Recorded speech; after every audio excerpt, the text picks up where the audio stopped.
क्या आपको लगता है कि हर छोटी बात पर दिमाग भटक जाता है? ओवरथिंकिंग, गलत फैसले और मन की बेचैनी आपको थका चुकी है। न्याय दर्शन भारत का प्राचीन तर्कशास्त्र सिखाता है कि सोच को कैसे साधा जाए, भ्रम को कैसे तोड़ा जाए और कैसे हर बात की जड़ तक पहुंचा जाए। इस वीडियो में हम आपको दिखाएंगे कि कैसे ये दर्शन आत्मनियंत्रण का असली रास्ता खोलता है। अगर आपने इसे नहीं सीखा तो आप अपने ही विचारों में उलझे रहेंगे और सच्चाई कभी नहीं पकड़ पाएंगे। न्याय दर्शन इस अंधेरे में एक मध्यम लेकिन स्थायी प्रकाश की तरह है। यह केवल पुरानी किताबों की बात नहीं बल्कि एक वैज्ञानिक तर्क और आत्म अनुशासन की पद्धति है। न्याय शब्द का शाब्दिक अर्थ है किसी विषय में गहराई से उतरना, अर्थात तर्क के द्वारा उस विषय की व्यवस्थित छानबीन। यह दर्शन हमें सिखाता है कि बिना सोच समझे किसी बात को सच मान लेने से बेहतर है कि हम हर सूचना, हर विश्वास को तार्किक कसौटी से परखें। जैसा कि न्याय की मूल ग्रंथ न्याय सूत्र में कहा गया है, वास्तविकता वही है जो सच है, चाहे हमें उसका पता हो या न हो। झूठी खबरें हमारी आंखों पर धूल झोंकती हैं, हमें भ्रमित करती हैं। भावनाएं जैसे गुस्सा, डर तर्क को अंधकार में धकेल देती हैं। छोटी सी बात पर अतिवादी प्रतिक्रिया, ओवर रिएक्शन, संतुलन बिगाड़ देती है। आवेगपूर्ण फैसलों की जल्दबाजी हमें पछतावे तक ले जाती है। ये सभी आधुनिक मन के अंधेरे तत्व हैं जो न्याय के प्रकाश को छुपा देते हैं। लेकिन न्याय दर्शन हमें उन बीमारियों से निपटने के भी उपाय सिखाता है। आइए अब न्याय के कुछ प्रमुख सिद्धांतों को देखें जो हमें मानसिक रूप से सुदृढ़ और आत्म जागरूक बना सकते हैं। न्याय दर्शन 4 प्रमाणों, ज्ञान प्राप्ति के मान्य स्रोत की बात करता है। ये 4 आधार हैं जिनके सहारे हम तथ्यों को परखते हैं। प्रत्यक्ष दर्शनीय अनुभव, हम अपने इंद्रियों से जो देखते, सुनते, छूते या अनुभव करते हैं वह प्रत्यक्ष ज्ञान कहलाता है। उदाहरण के लिए, जब हम सूरज को उगते देखते हैं तो यह प्रत्यक्ष सत्य है, लेकिन अक्सर हमारी इंद्रियां भी भ्रमित हो सकती हैं। जैसे दूर से तैरती हुई मछली तल पर तैरती हुई दिखती है। अतः न्याय हमें सतर्क रखता है कि प्रत्यक्ष ज्ञान का सत्यापन कारणों से करना आवश्यक है। अनुमान तर्क से प्राप्त, जब प्रत्यक्ष साक्ष्य नहीं मिलता तब हम तर्क का सहारा लेते हैं। मान लीजिए हम देखते हैं कि पड़ोसी रसोई से धुआं निकल रहा है, तो हम अनुमान लगाते हैं कि रसोई में आग लगी होगी। यानी हमने जो देखा उससे आगे बढ़कर उसकी वजह सोची। न्याय में अनुमान महत्वपूर्ण है क्योंकि यह हमें प्रत्यक्ष और उपमान के बीच पुल का काम देता है, हमारे ज्ञान को ढांचा प्रदान करता है। उपमान, तुलना या दृष्टांत, कभी कभी हम अज्ञात वस्तु को परिचित वस्तु से जोड़कर समझते हैं। जैसे जब बताया जाए कि नया फल स्वाद में उतना मीठा है जितना अमरूद होता है, तब अनजानी चीज को समझने के लिए हमें एक परिचित अनुमान मिलता है। न्याय उपमान से सीख देता है कि अनुभूति की गहनता के लिए तुलना महत्वपूर्ण है। किसी नई चीज को समझने में समानताओं की झलक होती है। शब्द, विशेषज्ञों या ग्रंथों का ज्ञान, कई बार हम प्रत्यक्ष या अनुमान नहीं कर पाते, तब हम विश्वसनीय स्रोतों का सहारा लेते हैं। न्याय में मान्यता है कि आर्षि मनीषियों के वचनों, विद्वानों की कलम या किसी प्रकाशित ग्रंथ में विद्यमान सत्य वचन भी ज्ञान का आधार हो सकते हैं। फिर भी न्याय यही कहता है कि हमें पूर्वाग्रह से मुक्त होकर इन शब्दों की प्रामाणिकता और उपादेयता की परीक्षा करनी चाहिए। उदाहरण के तौर पर गणितीय सूत्रों या वैज्ञानिक नियमों को ही ले लीजिए। जब तक हमारा तर्क उन्हें चुनौती न दे, हम उन्हें सत्य मानकर चल सकते हैं। न्याय कहता है कि सत्य तक पहुंचने के लिए इन 4 स्रोतों का प्रयोग किया जाना चाहिए। अतः जब भी कोई सूचना प्राप्त हो तब उसे इन कसौटियों से परखें। क्या मैंने उसे प्रत्यक्ष देखा है? क्या इसके पीछे तार्किक कारण है? क्या यह किसी परिचित उदाहरण से मेल खाता है? और क्या जो कह रहा है वह विश्वसनीय है? यही न्याय का तर्कशील दृष्टिकोण है जो तुम्हें भ्रम के आवरण से उबारता है। न्याय दर्शन के प्रणेता ऋषि अक्षपाद गौतम ने सत्य को प्रमाणित करने का एक 5 अवयवी पंचचरणीय प्रमाण दिया। इसका अर्थ है कि किसी दावे को साबित करने के लिए 5 भागों में तर्क किया जाता है। 1 प्रतिज्ञा, प्रस्तावना या कथन, उदाहरण पहाड़ पर आग है। 2 हेतु, कारण, उदाहरण क्योंकि पहाड़ से धुआं उठता है। 3 उदाहरण सामान्य नियम, उदाहरण जहां धुआं होगा वहां आग होती है। 4 उपनय, नियम का अनुप्रयोग, उदाहरण यह पहाड़ धुंधला दिख रहा है। 5 निगमन, निष्कर्ष, उदाहरण इसलिए पहाड़ पर आग है। इन 5 चरणों का पालन करके न्याय हमें सिखाता है कि निर्णय को तर्क के धागे में पिरोना चाहिए। इससे अव्यवस्थित विचार एक क्रम में ढल जाते हैं और मनोवैज्ञानिक कलह शांत होती है। यदि हम इन 5 चरणों की नियमित प्रैक्टिस करें, जैसे हर सूचना पर पूछें कि यह क्या, क्यों, कैसे, तो मन में उठती हर शंका भी शांत हो जाती है। न्याय दर्शन हमें यह भी बताता है कि हमारे अनेक मानसिक संकट अज्ञान, मिसएप्रिहेंशन के कारण है। जैसा न्याय सूत्र में कहा गया है, अज्ञान वह असमर्थता है जिसमें हम वस्तुओं को वैसा नहीं देख पाते जैसा वे हैं, हम उन्हें वैसे देखने की कोशिश करते हैं जैसे हम चाहते हैं। दूसरे शब्दों में, हम अपने पूर्वाग्रहों को वास्तविकता पर थोप लेते हैं। यह ठीक वैसा ही है जैसे सोशल मीडिया पर देखी हर झूठी खबर को सच मान बैठना। न्याय इन भ्रमों को तोड़ने के लिए बुद्धि और जागरूकता पर जोर देता है। सूत्रों में लिखा है कि बोध ज्ञान पाने से ही यह भ्रम टूटते हैं। जब वास्तविकता की परत के नीचे झांका जाएगा तो हमारे भीतरी दोष जैसे चुनिंदा पसंद नापसंद खत्म हो जाएंगे। फिर इच्छाएं खुद ब खुद शांत हो जाती हैं। इस जागरूकता का अर्थ है उन विचारों को पहचानो जो तुम्हारे डर या गुस्से से उपजते हैं। उन्हें सीधे सीधे जांचो और तर्क से जवाब मांगो। हमारे अंदर विचलन का सबसे बड़ा कारण है मोह, लोभ, द्वेष, वे भावनाएं जो अपनी लौ में हमें जला जाती हैं। न्याय सूत्र हमें सिखाता है कि ये भावनाएं दोष हैं जो सत्य को देखने की शक्ति को मिट्टी में मिला देती हैं। उदाहरण स्वरूप, जब क्रोध के बादल उमड़ते हैं, हमारे सामने उज्जवल तार्किक रूपरेखा धुंधली हो जाती है। हम देखते हैं कि जैसे ही विश्वास अनावश्यक हो जाए, विवेक की लौ दमक उठती है। आइए खुद से पूछें, क्या इस क्षण का आनंद नया वस्त्र या चमकदार शब्द हमें अंदर से भर देते हैं, या हम जानते हैं कि उनका असली सुख क्षणिक है और अंतःकरण की शांति के लिए कुछ और चाहिए। न्याय दर्शन हमें याद दिलाता है कि बिना प्रमाण और कारण के तुष्टिकरण का स्वप्न मायावी है। हम जानते हैं कि जो स्थिर शांति हमें दे वही वास्तव में अनंत है, क्षणिक लालसा नहीं। हमारी सामूहिक दृष्टि अब उन अंधकारमय भावनात्मक जालों में उलझने नहीं देती। जब क्रोध, द्वेष या मोह उठते हैं, हम रोक लेते हैं और आत्म जिज्ञासा की मशाल जलाते हैं। क्या यह वाकई हमारे मार्ग को रोक रहा है? हम आत्मनिरीक्षण करते हैं, क्या यह वास्तव में हमारी आत्मा को संतुष्ट कर सकता है?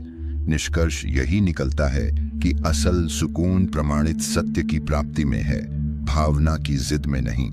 इस प्रकार मोह माया के पिंजरों से मुक्त होते हुए हम अपनी बुद्धि की सीमा बढ़ाते जाते हैं। हम समझते हैं कि जड़ की खोज के बिना तने में फल नहीं लगते। तदनुसार हम निरंतर स्वयं के भीतर उतरते हैं, अपनी जड़ तक जाते हैं जहां अज्ञान की बूंदें सूखने लगती हैं। उस दूरदर्शी तमस को चीरकर हम पाते हैं कि हमारे भीतर छुपी उज्जवल बुद्धि ही सच्ची शुद्धि का आधार है। मानव मन की इन उलझनों में न्याय दर्शन की तलवार तेज और निर्णायक है। अगर तुम किसी खबर को पढ़कर तुरंत गुस्सा हो जाते हो या बिना सोच विचार के ऐसे निर्णय कर जाते हो जो समय के साथ घाव बन जाते हैं, या दोस्तों की बातों में उलझकर दुविधा में फंस जाते हो, तो न्याय कहता है कि रुककर सोचो, सवाल पूछो, तर्क करो। याद रखो, कोई भी तर्कहीन कार्य तुम्हें सच्चाई तक नहीं ले जाएगा। न्याय श्रुति में दोष और शंका पर भी प्रकाश डाला गया है। लिखा है कि अगर कोई भी दावे से संबंधित संदेह हो तो वह गलत नहीं बल्कि ज्ञान की राह है। शंका अर्थात असमंजस दिमाग को यह कहती है कि कुछ और देखने की जरूरत है। इसे न्याय सूत्रों ने आगे की पड़ताल की ओर प्रेरित करने वाला संकेत बताया है। इसलिए जब तुम्हारा मन कोई उलझन दर्शाए, उसकी निंदा मत करो, इसे पहचानो और उस उलझन को तर्क से सुलझाने की दिशा में आगे बढ़ो। कल्पना कीजिए, हमारे बीच भी किसी ने अचानक एक अफवाह सुनी कहा जा रहा है कि खाने वाले पानी में जहर मिला दिया गया है। समाज में भय फैलता है, लोग अंधाधुंध घबराए हुए हैं। इसके बाद हम जो न्याय के अनुयायी हैं चुप नहीं बैठते। हम कहते हैं चलिए इसे प्रमाण के आंचल में कस कर देखते हैं। पहला कदम है प्रत्यक्षता की तलाश। हम नजर करते हैं, क्या हमारे सामने कोई ठोस साक्ष्य है? कहीं पानी की कोई महंगी गंध या रंग देखा गया है? हमने देखा कि पीने के पानी की स्थिति पहले भी सुरक्षित रही है। सरकारी जांच रिपोर्ट में विसंगति कहीं नहीं दिखी। इसलिए हम संकेत समझते हैं कि यह पहला दावा खुद दिखावे की चकाचौंध हो सकता है। दूसरा कदम अनुमान है, न्याय का विश्वास पात्र टूल। हम सोचते हैं अगर सच में जहर होता तो पहले ही लोगों के जहर से बीमार होने की खबर फैलनी चाहिए थी, कुछ आकस्मिक मौतें होनी चाहिए थीं, लेकिन हाल तक ऐसी कोई सूचना नहीं है। यह तर्क हमारे लिए वरदान की तरह काम करता है। हम देखते हैं कि मामला असंबंधित है, अतः निष्कर्ष भी ध्वस्त लगता है। तीसरा कदम है उपमान, तुलना की शक्ति। हम अपने अनुभव से या इतिहास से ऐसे ही मामलों की तालिका याद करते हैं। याद आता है जब कभी महामारी की अफवाहें फैली थीं, तब भी तथ्यों की कसौटी की थी, लेकिन यह मामला उससे भिन्न है। हमने देखा कि प्रत्यक्ष तथ्यों और अनुमानों की जांच करने के बाद भी कोई ठोस प्रमाण नहीं मिल रहा, इसलिए यह खबर भी दोषपूर्ण है। अंत में हम शाब्दिक सत्यापन करते हैं। सत्यापन के लिए विश्वसनीय स्रोतों का सहारा लेते हैं, जैसे विशेषज्ञ रिपोर्ट या सरकारी बयान। हमने खोज में जुटकर पुरानी सरकारी बयानियां और स्वास्थ्य रिपोर्ट चेक की। परिणाम हमने पाया कि यह निराधार भय फैलाया जा रहा है। सही जानकारी की दुहाई देना न्याय की एक खास सीख है। न्याय शास्त्र बताता है कि शब्द प्रमाण श्रुति के लिए केवल वे ही स्रोत उपयोगी होते हैं जो प्रतिष्ठित हों। इसका मतलब यह है कि सोशल मीडिया पर दिखने वाली विश्वसनीय खबरों को भी जांचो। जिसने कहा वह जानता कौन था? क्या उसका अपना कोई स्वार्थ तो नहीं? इसी तरह अपनी अनुभूति, प्रत्यक्ष अनुभव को महत्व दो। हमेशा आंखों से देखे बिना कोई निष्कर्ष मत निकालो। अगर कुछ शक हो तो स्वयं जाकर पढ़ी छताल करके देखो। सोशल मीडिया और सूचना के अनगिनत स्रोतों के इस आधुनिक युग में न्याय दर्शन की प्रासंगिकता और बढ़ गई है। हमारी आंखें प्रतिदिन हजारों तस्वीरों और संदेशों की तरंगों से गुजरती हैं। हर क्लिक पर हमें कुछ न कुछ बताया जाता है, पर कितनी बार हमारी समझ वहीं कहीं खो जाती है। हम शंका में पड़ते हैं कि क्या यह सब सच है या फिर केवल भड़काने का ढोल है। हमें याद आता है कि जैसे स्वाध्याय की किताबें आदान प्रदान की बातें करती हैं, वैसे ही सोशल मीडिया पर ऊंची नीची चर्चाएं होती रहती हैं। लोग बिना सोच समझे खबर आगे बढ़ाते हैं, जैसे जायकेदार जहर फैलाते हों। लेकिन न्याय यही कहता है कि बिना सोचे समझे सुनी बात न मानो। इस भीड़ भाड़ भरी दुनिया में हम अपनी बुद्धि को दुश्मन के रूप में नहीं देखते, बल्कि उस योद्धा के रूप में मानते हैं जो हमें बचाएगा। यह युग सीख रहा है कि हम अपने चिंतन को नियंत्रण में रखें, अपने मन को अनावश्यक वस्तुओं से मुक्त करें और स्वयं के कौशल पर भरोसा करें। अगले वक्त जब आपके सामने कोई सनसनीखेज खबर झांकेगी तो हमारी आवाज होगी, रुक जाओ, सोचो, प्रमाण जांचो। हमें याद दिलाना है कि जिस तरह हम जीवन में पैसे खर्च करने से पहले उसकी कीमत और गुणवत्ता देखकर निर्णय लेते हैं, वैसे ही अपने मस्तिष्क पर चढ़ने वाले विचारों को भी परखना हमारी जिम्मेदारी है। न्याय की दृष्टि से वैज्ञानिक प्रयोग और सूचना की पड़ताल एक ही सिक्के के दो पहलू हैं। जैसे एक वैज्ञानिक नमूना लेकर तर्क से सत्य की खोज करता है, वैसे ही हम अपने ज्ञान को भी जांचते हैं। यही कारण है कि सत्य की तलाश में हम कभी पीछे नहीं हटते। इसलिए हम कहते हैं, आधुनिकता की चमक दमक में हमारा मन भटकने नहीं देगा। हम अपने तार्किक कवच को सजग रखते हुए सावधानी से तथ्यों की तहें परखते रहेंगे। न्याय ने हमें सिखाया है कि कोई भी विचार, सूचना या भाव बिना कसौटी परखे टिक नहीं सकता। न्याय दर्शन हमें याद दिलाता है कि जो अनुभूति हम करते हैं वे स्थायी नहीं, क्षणिक हैं। हमारी पीड़ा, सुख, मोह की भूलें, ये सब बदलते हुए अनुभवों के बादल मात्र हैं, पर हमारे भीतर एक शांत, स्थिर आलोक है जिसे न्याय ज्ञानी आत्मा कहते हैं। जब हम गहरी शांति में उतरते हैं तब समझ आता है कि हमारी विचारधारा, कार्य, अनुभव ये सभी उस आत्मा पर छाए बादल हैं।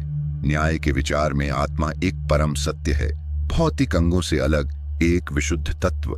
गौतम ऋषि ने कहा है कि आत्मा में है ज्ञान, इच्छा, प्रयास, सुख दुख, पर आत्मा का स्वरूप उसी के गुणों से अछूता है। जैसे नदी की धारा तेज है पर उस पर पड़ता खंभा अचल रहता है, वैसे ही आत्मा का स्वरूप अपराजेय है। जैसे ही हम अपने अंतर्मन की गहराई में उतरते हैं, सारे भाव आते जाते हैं, पर आत्मा की शुद्ध लहर कभी मुरझाती नहीं।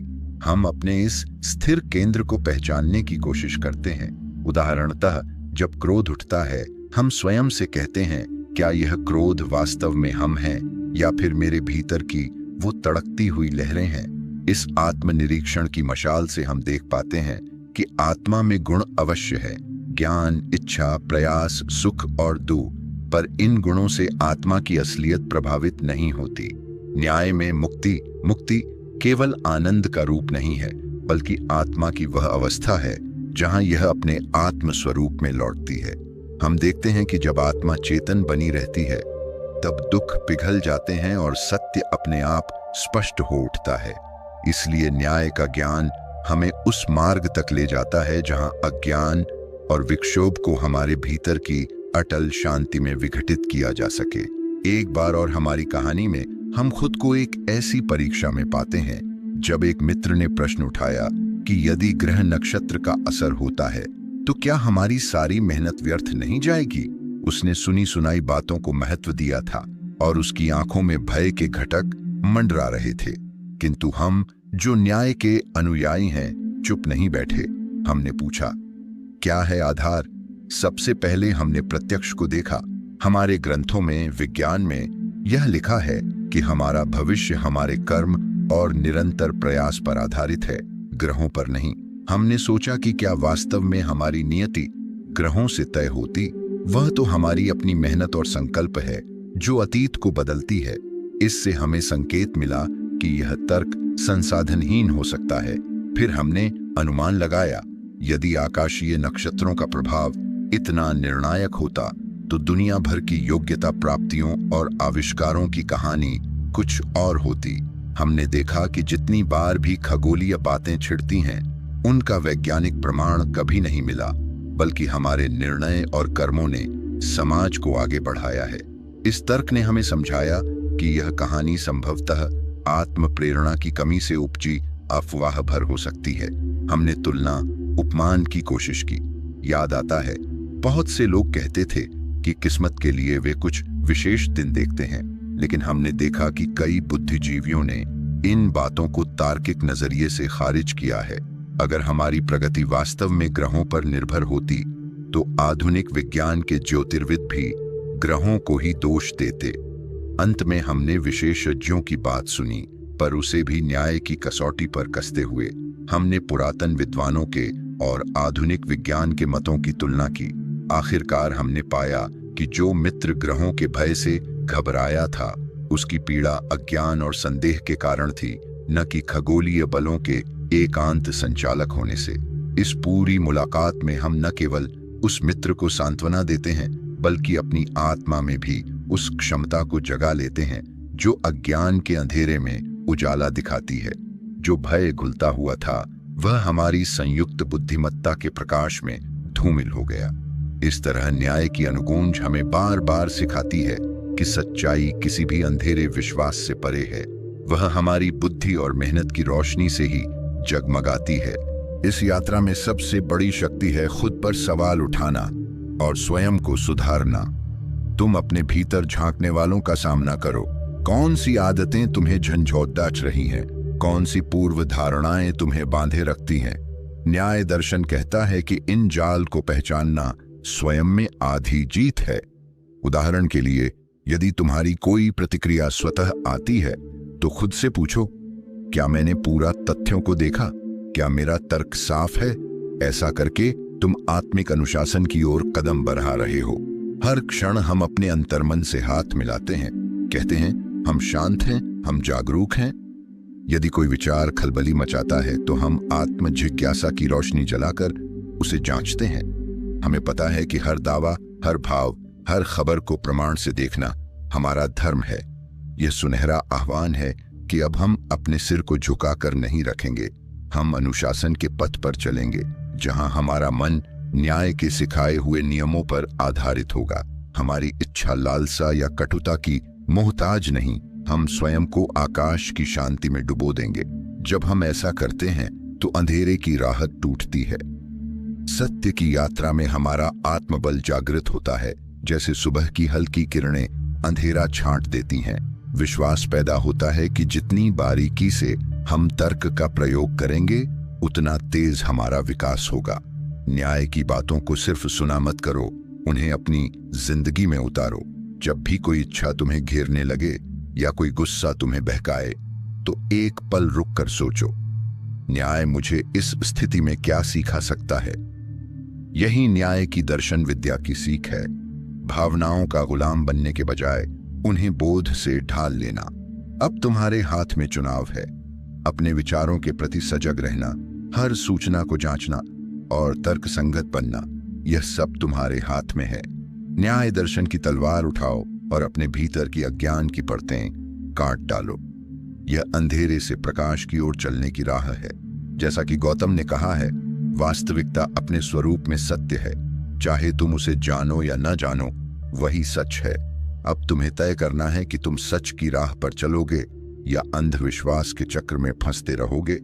बौद्धिक अनुशासन अपनाकर अपने मन को विवेक की डोर में बांधो और न्याय के प्रकाश को अंदर तक फैलने दो। यही हो तुम्हारी सच्ची आत्म परिवर्तन की पुकार। यदि इस दर्शन ने आपके विचारों में हलचल जगाई है तो हमें नीचे कमेंट में बताइए। अगली बार आप किस विषय पर गहराई से सुनना चाहेंगे। इस यात्रा को और आगे ले जाने के लिए वीडियो को लाइक करें और ऐसे ही गहन विचारों के लिए चैनल को सब्सक्राइब करना न भूलें। हम एक साथ मिलकर ज्ञान की इस अग्नि को और प्रज्वलित करेंगे।